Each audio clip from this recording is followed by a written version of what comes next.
Welcome back.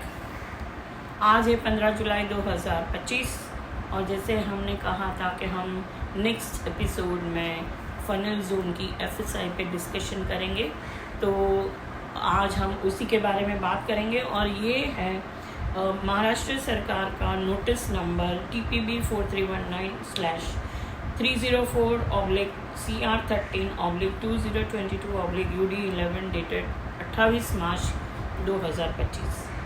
तो ये क्या है, आगे बढ़ने से पहले आपसे रिक्वेस्ट है कि आप मेरी ये चैनल को जुड़े, लाइक, सब्सक्राइब और शेयर करें।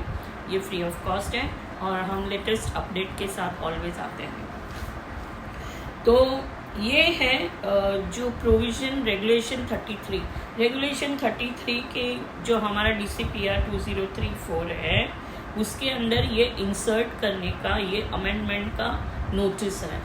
और इसके अंदर जहाँ तक हमें पता है, जो इन्विटेशन मतलब ऑब्जेक्शन, सजेशंस जो कुछ भी थे, वो प्रोसेस कंप्लीट हो गई है। तो ये शायद अब नोटिफाई हो जाए। वैसे भी मॉनसून सेशन चालू होगा तो ये अमेंडमेंट लाइकली है कि एप्लीकेबल हो जाए। तो ये 3326 क्या है? 3326 ये है कि रीडेवलप करना है कोई भी एग्जिस्टिंग बिल्डिंग है फनल जोन के अंदर। हम और बाकी का तो सब नॉर्मल है, बहुत इजी है। मैं तो ये बोलूँगी बहुत इजी है।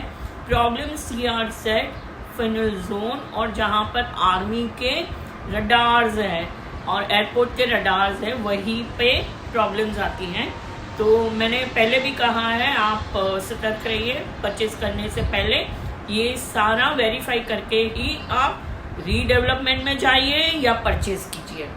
तो ये जो रेगुलेशन है वो बिल्डिंग को अप्लाई होगा जो एग्जिस्टिंग सोसाइटीज़ हैं, टेनेंटेड है या फ्री होल्ड है या फनल जोन में पड़ती है, मतलब कि वो फनल जोन में पड़ती है। ये जो प्रॉपर्टीज़ है, बिल्डिंग्स हैं, वो कमर्शियल भी हो सकते हैं, रेसिडेंशियल भी हो सकते हैं और जोन कोई भी हो सकता है, मगर आजू बाजू में एयरपोर्ट है और उनके यहाँ पर हाइट रिस्ट्रिक्शंस ऑपरेटिव है। तो ये डेवलपमेंट के हाइट रिस्ट्रिक्शन जैसे हमने अहमदाबाद में देखा, वो एक हॉस्पिटल के ऊपर एयर क्रैश हुआ। वैसे तो क्रैश होने के लिए कहीं पर भी हो सकता है, टेक्निकल अगर हिच आए तो वो कहीं पर भी हो सकता है, मगर ये जो है ये अहमदाबाद के एयर क्रैश के बाद और भी स्ट्रिक्ट हो गए, क्योंकि एस्पायरिंग डॉक्टर्स मर गए, 250 लाइफ ऐसे ही चली गई। और वैसे भी जो कोई रिपोर्ट्स आ रहे हैं, वो बोइंग कंपनी अपने सर से पल्ला झाड़ने का कोशिश कर रही है। तो ये तो क्रैश की बात हुई, मगर पूरे वर्ल्ड में है। मैं तो ये कहूँगी कि ये जो हाइट रिस्ट्रिक्शन है वो पूरे वर्ल्ड में जहाँ जहाँ पर एयरपोर्ट है। तो हम आगे बढ़ते हैं कि ये कोई भी प्रॉपर्टी या बिल्डिंग एयरपोर्ट की प्रॉक्सिमिटी में है तो रिस्ट्रिक्टेड होगा, उसका हाइट रिस्ट्रिक्शंस होगा। और जो हार्डशिप है, क्योंकि क्या है देखो, आप कहीं पर भी जाओ तो आपको 4 या 5 तक FSI मिलती है, हाइट होती है, सब कुछ मिलता है, मगर ये जो एरियाज हैं वहाँ पर हाइट रिस्ट्रिक्शंस है। CRZ है, वहाँ पर भी रिस्ट्रिक्शंस है। वैसे खुल गया है वैसे बोलते हैं, मगर आप अगर मेरे प्रीवियस ये चैनल के वीडियोस देखेंगे तो समझ में आएगा कि इतना कोई बदलाव नहीं है।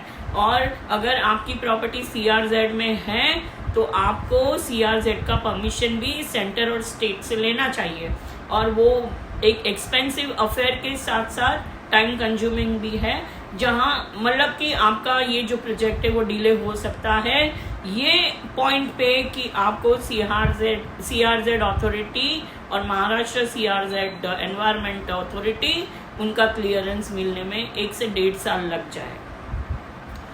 और उसकी फीस होती है, अगर आप आपके PMC को बोलोगे तो आपको उसकी कॉस्ट भी निकाल के देंगे। तो ये हार्डशिप हुई।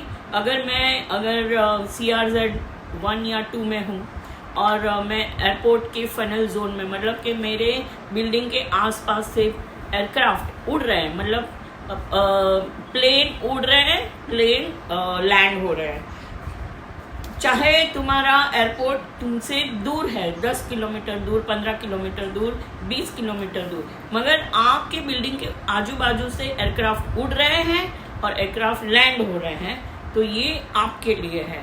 तो ध्यान से सुनिए।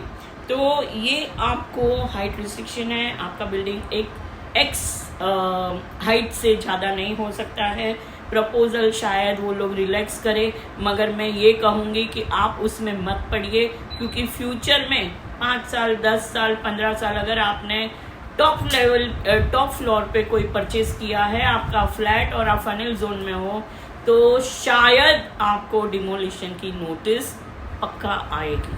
ये पकड़ के चलिए, ये हमने पहले भी कहा है।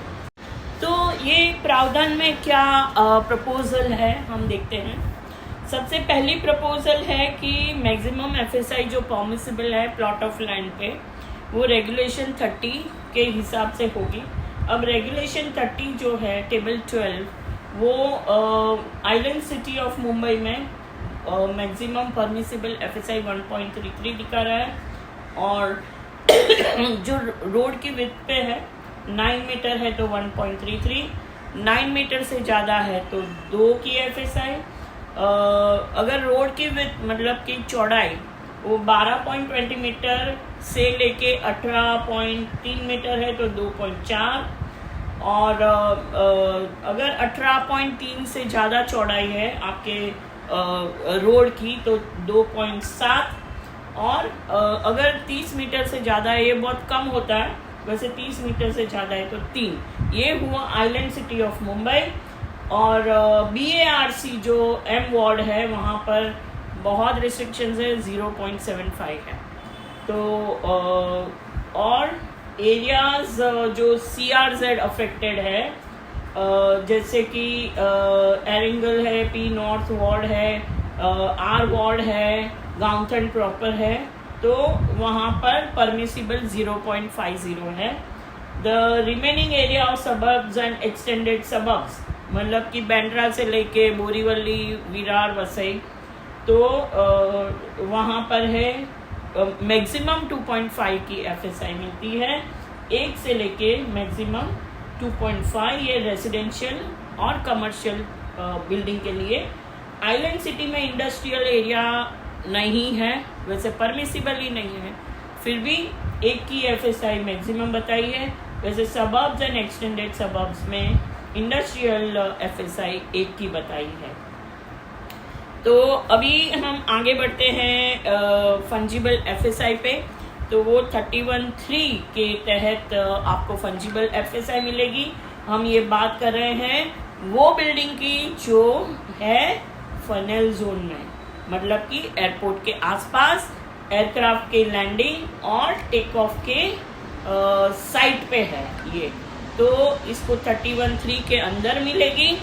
फिर हाइट रिस्ट्रिक्शंस की जो FSI है उसके सामने आपको TDR मिलेगा।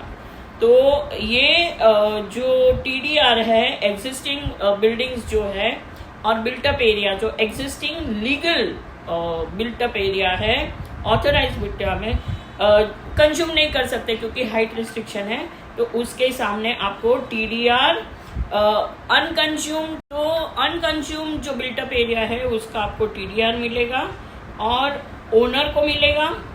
और मगर ये TDR के सामने owner after grant of full कभी मिलेगा, तो फुल ऑक्यूपेशन सर्टिफिकेट आ जाएगा, बाद में ओनर अप्लाई करके TDR के लिए अप्लाई कर सकता है और उसको TDR मिल सकता है कि भाई हमारा ये जो प्रोजेक्ट है वो CRZ में है और फनल जोन में है, या तो फिर सिर्फ फनल जोन में है और हम लोग का बिल्टअप एरिया अंडर DCPR इतना है और इतना अनकंज्यूम बैलेंस रह गया है, हमें फुल बिल्डिंग की ऑक्यूपेशन सर्टिफिकेट आ गई है और आप हमें बैलेंस जो अनकंज्यूम्ड लीगल ऑथोराइज्ड बिल्टअप एरिया है उसका आप TDR दीजिए, तो ये ओनर को ये TDR मिलेगा और वो मार्केट में बेच सकेगा। तो जो लॉस गया है तो उसको कॉम्पेंसेट करने का ये आइडिया है। तो इसमें आगे ये भी है कि notwithstanding anything contained in these regulations, the payment of premium at the rate of 60% of normal premium land rates as per ASR for FSI shall apply for premium for open space deficiency and allowing area of staircase, lift lobby free of FSI। मतलब कि इसके लिए आपको premium भरना पड़ेगा अगर open space की deficiency है तो ये जो रेगुलेशन है एप्लीकेबल है redevelopment of existing authorised building को, और जिसकी एज है 30 इयर्स और मोर। हम चाहते हैं कि ये आ जाए। हाँ, एक बात मैं आपको बोल दूं कि अगर ये ऑपरेशनल हो गया, अगर आप फाइनल जोन में हैं तो आप 6 माले से आगे नहीं बढ़ सकते, क्योंकि आपको इसके तहत ये जो रेगुलेशन है उसके तहत आपको कॉम्पेंसेट किया जाता है TDR के द्वारा, जो आप मार्केट में बेच सकते हैं। तो आपकी बिल्डिंग की हाइट 6 ही रहेगी। अगर 6 है, 6 माला है तो 6 ही रहेगी। और दूसरी एक बात, ये तो हाइट रिस्ट्रिक्शंस हुआ। अगर आप रीडेवलपमेंट में जाना भी चाहते हो तो 2 ऑप्शन है। आपकी एग्जिस्टिंग बिल्डिंग को स्ट्रेंथन करो, उसके लिए VJTI है, IIT है और बहुत सारे इंस्टीट्यूट हैं जो आपको गाइड करेंगी। और या तो आप सेल्फ रीडेवलपमेंट में जाओ, जो सरकार ने अभी एक फंड इकट्ठा किया है, वो फंड के तहत आपको लोन मिल सकती है। आपकी चॉइस है, आपका बिल्डिंग है, सही डिसीजन लीजिए।